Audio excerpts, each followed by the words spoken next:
ذکر کر رہا تھا محمد مسعود گجر چشتی صاحب اور ڈاکٹر ضیاء الرحمان نورانی صاحب اور میرا بیٹا حافظ محمد رمضان آوان صاحب جیلے جانا جنازے پر بھی عرض کر رہا تھا. یہ اگر جیل میں جایا جائے کسی اچھے مقصد کے لیے تو یہ حضرت یوسف علیہ السلام کی سنت ہے, یہ اللہ کے نبیوں کی سنت ہے. الحمدللہ حاجی صاحب نے ہر موقع پر آپ نے تدبر کے ساتھ فہم و فراست کے ساتھ قوم کی رہنمائی کی اور ہمیں یہ درس دیا کہ کسی موقع پر بھی منافقت سے کام نہ لینا, اور انہوں نے منافقت سے کام نہیں لیا. جو بھی بات ہوتی تھی, جو بندہ بھی ہوتا تھا اس کے سامنے وہ کہہ دیتے تھے.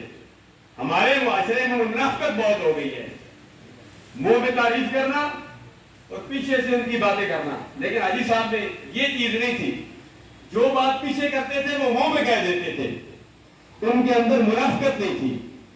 آج کی اس سیمینار میں اپنے آپ کو بھی اور آپ کو بھی سوشل میڈیا کے ذریعے جو یہ پیغام پاکستان میں نہیں پوری دنیا میں پہنچ رہا ہے, 1.5 ارب سے زائد مسلمان ہیں جو پوری دنیا میں بس رہے ہیں, ان کو یہ میں پیغام دیتا ہوں کہ منافقت ختم کر دو.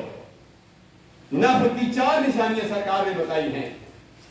وعدہ کرے تو وعدہ خلافی کرے گا, امانت میں خیانت کرے گا, بات کرے گا تو جھوٹ بولے گا, جب کسی سے کوئی معاملہ ہوگا تو اس وقت لڑائی جھگڑے کے وقت وہ وَإِذَا خَاصَمَ فَجَرَ, وہ بیہودہ باتیں کرے گا, وہ گالیاں نکالے گا.